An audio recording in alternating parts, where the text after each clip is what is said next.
အားလုံးပဲမင်္ဂလာပါရှင်ဒီနေ့ဗီဒီယိုလေးထဲမှာတော့ဂျပန်ကိုလာမယ့်မိနာဆန်တို့အတွက်ပေါ့နော်မဖြစ်မနေတည်ထားတဲ့အရေးကြီးတဲ့မန်နာ၅ချက်ကိုပြပြပေးချင်ပါတယ်ဒီဝတက်ရှိပြောမယ့်ဟာတွေကမိနာဆန်တို့တည်ပြီးသားလည်းဖြစ်ကောင်းဖြစ်မယ်ပေါ့နော်ဒါပေမဲ့ဒါတွေကအရေးကြီးတဲ့အတွက်ကြောင့်မို့လို့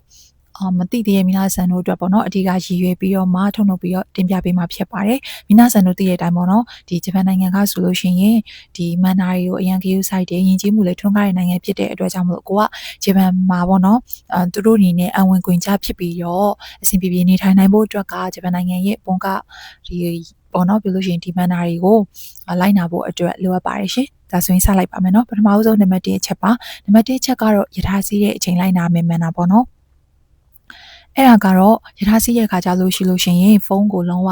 silent လုပ်ထားရမယ်ယထာပေါ်မှာဖုန်းမပြောရဘူးပေါ့နော်အဲ့ဒီအပြင်ကမှဘာဖြစ်လဲဆိုလို့ရှိရင်ဒီယထာပေါ်မှာပေါ့နော်ကိုယ့်ရဲ့အမအတိတငယ်ချင်းပါညာနဲ့ယထာစီးရဲ့အခါမှာစကားပြောတာကိုလည်းယူဆိုင်တတ်ပါတယ်ပုံမှန်လေးပြောရရင်တက်နိုင်ဆုံးစကားမပြောရင်တော့ပိုကောင်းတယ်ပေါ့နော်ဘာလို့လဲဆိုတော့ဒီအဓိကကတော့အတန်ချေချင်နဲ့မပြောသင့်ဘူးပေါ့နော်အတန်ချေချင်နဲ့မပြောသင့်ဘူးအတန်နိုင်ဆုံးတူတူပြောသင့်တယ်မပြောတာဘိုးကောင်းတယ်လို့ဘာလို့ပြောတာလဲဆိုတော့ပြောလို့လုံးဝမရတာတော့မဟုတ်ဘူးသူတို့ဂျပန်လူမျိုးတွေလည်းပြောတဲ့သူတွေပြောကြတယ်ပေါ့နော်ဒါပေမဲ့ပြောကြရဆိုပေမဲ့လို့အတန်နိုင်ဆုံးသူတို့ယထာပေါ်မှာကစကားမပြောကြတာများပါတယ်အဲ့ဒီအပြင်ကမှမပြောတာဘာလို့ပိုကောင်းတယ်လို့ပြောရဲဆိုတော့ပြောရလဲဆိုတော့လေဒီစကားပြောလိုက်တဲ့အခါမှာကိုကအမှတ်မတင်မတော်တဆပေါ့နော်အတန်လေးကနည်းနည်းလေးဒါသူတို့နားလေးကိုရောက်သွားပြီဖြစ်ပေါ့နော်အဲ့လိုမျိုးနည်းနည်းလေးဖြစ်သွားတယ်ဆိုလို့ရှိရင်မကြိုက်ကြဘူးပေါ့နော်ဒါဝရရှိကိုယ်တိုင်လည်းကိုရီကြုံခဲ့ဘူးတာမို့လို့ပါဒီသူတို့လူမျိုးတွေမှာလည်းဒီလိုမျိုးပြောတဲ့သူတွေကိုထက်ကြည်ကြည်ပြောတဲ့သူတွေလည်းရှိရပေါ့နော်ဆိုပေမဲ့လို့ကိုကနိုင်ငံသားဖြစ်နေတဲ့အတွက်ကြောင့်မို့လို့ဒါပို့ပြီးတော့မှဂယူစိုက်တဲ့အနေထားရှိတာပေါ့လေနော်ဆိုတော့အဲ့ဒါလေးကိုတစ်ချက်သတိထားစီချင်ပါတယ်ဆိုတော့ဒုတိယချက်ပြောပါမယ်ရှင်ဒုတိယချက်ကကျတော့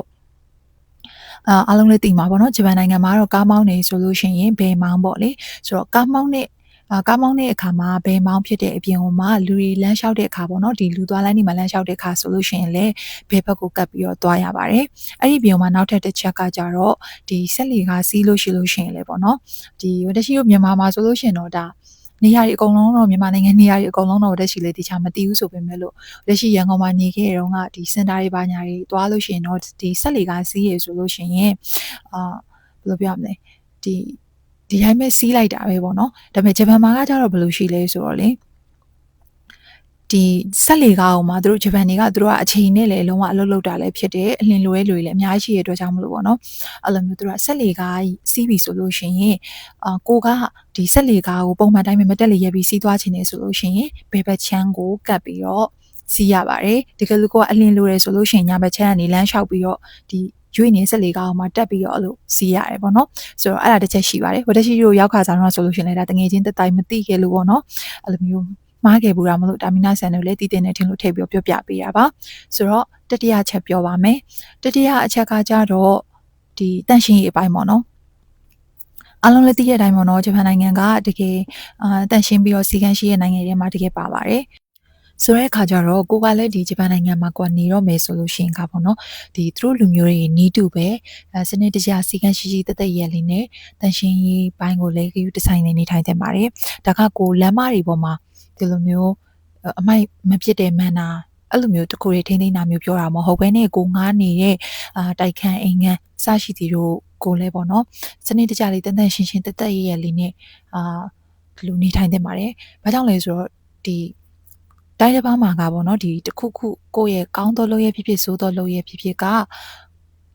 ကိုယ့်ရဲ့လူမျိုးပြီးလို့ရှိရင်ကိုယ့်ရဲ့နိုင်ငံနဲ့လူမျိုးနာမည်ထွက်တာကောင်းတဲ့ဆိုလဲကိုယ့်ရဲ့လူမျိုးကိုယ့်ရဲ့နိုင်ငံတွေကိုလိုက်ပြီးတော့နာမည်ထွက်တာဖြစ်တဲ့အတွက်ကြောင့်မလို့ကိုယ့်ရဲ့အနောက်မှာထပ်ပြီးတော့မှလာတဲ့ဂျပန်ကိုလာဖို့စူးစမ်းနေတဲ့ဒီကိုယ့်ရဲ့လူမျိုးတွေကိုကိုလည်းအဆင်ပြေစေချင်တဲ့စိတ်ကလေးပေါ့နော်အဲ့ဒီစေတနာလေးကိုလည်းထားတော့အဖြစ်ပြီးလို့ရှိရင်ကိုရိုင်းအတွက်လေးပေါ့နော်ကိုဒီလိုမျိုးစီကမရှိဘူးတက်တက်ရမရှိဘူးဆိုလို့ရှိရင်ကြတော့ဒါသူတို့လူမျိုးတွေကလည်းဒီလိုလူမျိုးတွေဆိုလို့ရှိရင်ငားချင်မှာမဟုတ်ဘူးအဲ့ဒီနောက်ဆက်တွဲအနေနဲ့ဟိုမှနိုင်ငံခြားသားဆိုရင်မငားတော့ဘူးတို့ဘယ်လူမျိုးဘယ်နိုင်ငံဆိုလို့ရှိရင်တော့မတက်ရှင်းမရှိဘူးတိုက်ကမငားတော့ဘူးတို့ဘာလို့အဲ့လိုမျိုးတွေပေါ့နော်ဒါမျိုးတွေရရှိတတ်ပါတယ်ဆိုတဲ့အခါကျတော့အဲ့ဒီအပိုင်းလေးကိုလည်းကိုကဂရုဒီဇိုင်းနဲ့ထိမ့်သိမ့်မယ်နေထိုင်တတ်မယ်ဆိုလို့ရှိရင်ကဒါသူတို့တွေနဲ့လည်းလာရောညီတွေဖြစ်ပြီးတော့ဒါ သူများနိုင်ငံမှာနေရဆိုလို့ရှိရင်လည်းဒါသူတို့နိုင်ငံသားတွေနဲ့အဆင်ပြေရဲလာရောညီတွေဖြစ်တယ်ဆိုလို့ရှိရင်ဘယ်လိုပဲဖြစ်ဖြစ်ကိုယ့်ရဲ့လမ်းကြောင်းတွေကလည်းပွင့်မှာပဲအဆင်ပြေမဲစိတ်ချမ်းသာမယ်ပေါ့နော်ဆိုတော့ဒီချက်လေးကလည်းသတိထားတဲ့အချက်လေးဖြစ်ပါတယ်ရှင်ဆိုတော့စတုထမြောက်အချက်လေးပေါ့နော်စတုထမြောက်အချက်လေးကိုပြောပြမယ်ဆိုလို့ရှိရင်တော့ဒါလူတိုင်းလည်းသိရောသိလာမှာပါထပ်ပြီးတော့အရေးကြီးလို့ဒါလေးကိုလည်းထည့်ပေးထားတာပေါ့နော်အိုက်ဆတ်ဆိုပေါ့နော်ဒီဂျပန်နိုင်ငံမှာဆိုလို့ရှိရင်ဂျပန်လူမျိုးတွေရဲ့ဒီနှုတ်ဆက်တဲ့အလေးထားကအရန်ကိုမှာပဲအကျိုးရှိပြီးတော့အသုံးဝင်တဲ့အချက်လေးဖြစ်ပါတယ်သူတို့ရဲ့ခွန်နီချီဝဆိုတဲ့ဟာမျိုးတွေပြီးတဲ့အခါမှာဒီနှုတ်ဆက်စကားတစ်ခုတွေမဟုတ်ပဲနေပေါ့နော်ကိုယ့်ရဲ့မှားတယ်ဆိုလို့ရှိရင်ဒီဇူမီမာဆန်တို့ကွန်မန်နာဆိုင်မိုရှိဝါကေကိုဆိုင်မာဆန်ပို့ပြီးတော့မြင်နေဆိုရင်ပေါ့လေအဲ့လိုမျိုးဟာတွေပြီးတဲ့အခါမှာကျေးဇူးတင်စကားပေါ့ဒီအာရီဂါတိုကိုဆိုင်မတ်တို့အာရီဂါတိုလို့ဆိုတာဒီအချင်းချင်းပဲဖြစ်ဖြစ်တငယ်ချင်းအချင်းချင်းပဲဖြစ်ဖြစ်ကိုထက်မြင့်တဲ့အထက်လူကြီးဆရာမဘယ်လိုရှင်လုပ်ငန်းခွင်ကတန်းချောလာကိုရဲ့မန်နေဂျာဘယ်လိုမျိုးအတိုင်းဝိုင်းမှာပဲဖြစ်ဖြစ်ဒီဂျပန်နိုင်ငံက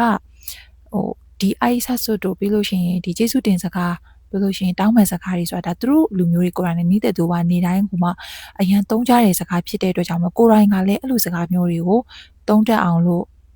လေ့ကျင့်ပါအဲ့စကားလေးတွေကိုနားရဲဖြစ်အောင်လုပ်ပါပေါ့နော်အဲ့စကားလေးတွေကအသားကျနေမယ်အများကြီးပြောတတ်ဆိုတတ်မယ်ဆိုလို့ရှိရင်ဒါသူတို့လူမျိုးတွေရဲ့respect ပေးရလဲခံရတယ်ပေါ့နော်ဒီသူတို့ကတော့ယဉ်ကျေးရယ်ဆိုရဲ impression လည်းမြင့်တယ်ပေါ့နော်အဲ့လိုမျိုးလေးဖြစ်ပါတယ်ဆိုတဲ့အခါကျတော့ဒါသူတို့လူမျိုးတွေနဲ့အဝင်ခွင့်ရဖြစ်စေရဲ့အချက်ထဲမှာဒီအချက်လည်းပါပါတယ်ရှင်ဆိုတော့ဒါလည်းအရေးကြီးတဲ့အချက်လေးမျိုးထည့်ပြောလိုက်ပါတယ်ဆိုတော့နောက်ဆုံးချက်ပြောပါမယ်ရှင်နောက်ဆုံးချက်ကလည်းဒါအလုံးသိပြီးသားဖြစ်တဲ့အချိန်ပေါ့နော်အချိန်နဲ့ပတ်သက်ပြီးတော့အချိန်ကိုလုံးဝဂရုတစိုက်တလေးတစားနဲ့လိုက်နာဖို့ပါဒါသူတို့လူမျိုးတွေကိုယ်တိုင်လည်းတကယ်ကိုလေးစားပြီးတော့လိုက်နာတဲ့အချက်ဖြစ်တဲ့အတွက်ကြောင့်မလို့ကိုကလည်းဂျပန်နိုင်ငံကိုရောက်ပြီဆိုလို့ရှိရင်ဒါသူတို့လူမျိုးတွေကိုယ်တိုင်လိုက်နာနေတဲ့အချက်ကိုကိုကလည်းဒန်းတူလိုက်ပြီးတော့လုံနိုင်နေဆိုလို့ရှိရင်ကဒါကိုအတွက်အခွင့်အရေးကောင်းနေရရှိနိုင်ပါတယ်ပေါ့နော်ဆိုတော့ဒီအချိန်ကပေါ့နော်ဒီသူတို့နိုင်ငံမှာဆိုလို့ရှိရင်ဒီယထာကအစပြီးမီးပွိုင်းပွင့်တဲ့အချိန်ကအစဒါတူညီရဲ့အချိန်မှာသူတို့အချိန်မှန်နေပေါ့လေပြောချင်တာအဲ့လိုမျိုးဖြစ်တဲ့အတွက်ကြောင့်မလို့ဒါကိုကလည်းဒီအချိန်ကိုပေါ့နော်လုံးဝတိုင်းဆက်ဆုပ်လုပ်ပြီးတော့မှဒါလေးကိုအလေးထားပြီးတော့မှလိုက်နာနိုင်မယ်ဆိုလို့ရှိရင်ကလည်းဒါတော်တော်လေးကိုကောင်းတဲ့အချက်ဖြစ်ပါတယ်ဆိုတော့ဝတ်တရှိဒီနေ့ပြပြခဲ့တဲ့အချက်တွေကမိနာဆန်တို့တည်ပြီးသားတွေဖြစ်နိုင်တယ်ဒါပေမဲ့တကယ်ကိုလေးအသုံးဝင်တဲ့အတွက်ကြောင့်မလို့ပေါ့နော်ဝတ်တရှိကိုယ်တိုင်လေးဒါဂျပန်ရောက်ပြီးတော့မှကိုယ်တိုင်လေးဒါတွေကိုတည်တင်တဲ့လောက်တည်ရဒီမန်နာတွေဒါပေမဲ့တကယ်လက်တွေ့မသုံးမိရဲ့အချက်တွေရှိတယ်ဥပမာပြောရမယ်ဆိုလို့ရှိရင်ခုနကဒီတောင်းပန်စကားတို့ကျေးဇူးတင်စကားတို့ပေါ့နော်ဒါဆိုကိုမသိရမဟုတ်သိဒါပေမဲ့ဒီရောက်ခါစားမှာအရန်ကြီးထဲဝင်မသုံးဖြစ်တာမျိုးတွေပေါ့နော်လို့ရှိရင်အချိန်ဆိုလဲအဲ့လိုပဲပေါ့တချို့အလုပ်တွေပါတယ်ဆက်ဝင်ချင်းမှာဆိုလို့ရှိရင်ကိုအချိန်ကိုတေချာမတွက်မိလို့နောက်ကျသွားတာမျိုးလေးရှိခဲ့တာလေးရှိခဲ့တယ်ပေါ့နော်ဆိုတဲ့အတွက်ကြောင့်မလို့အဲ့ဒီဟာတွေကတကယ်လို့မိနာစင်တော့ဒီဗီဒီယိုလေးကိုကြည့်ပြီးတော့အဲ့ဒီအချက်တွေကိုလုံးဝဒီ၅ချက်ကိုလုံးဝတေချာလေးလိုက်ပြီးတော့မှပြင်နိုင်မယ်ဆိုလို့ရှိရင်ဒါလုံးဝမိနာစင်တို့ဂျပန်ရောက်တဲ့အခါမှာအဝင်ခွင့်ကြဖြစ်နေမယ်အဆင်ပြေနေမှာဖြစ်တဲ့ကြောင့်မလို့ဒီဗီဒီယိုလေးကိုဖန်တီးလိုက်တာဖြစ်ပါတယ်အားလုံးပဲဆင်ပြေကြပါစေရှင်တတာ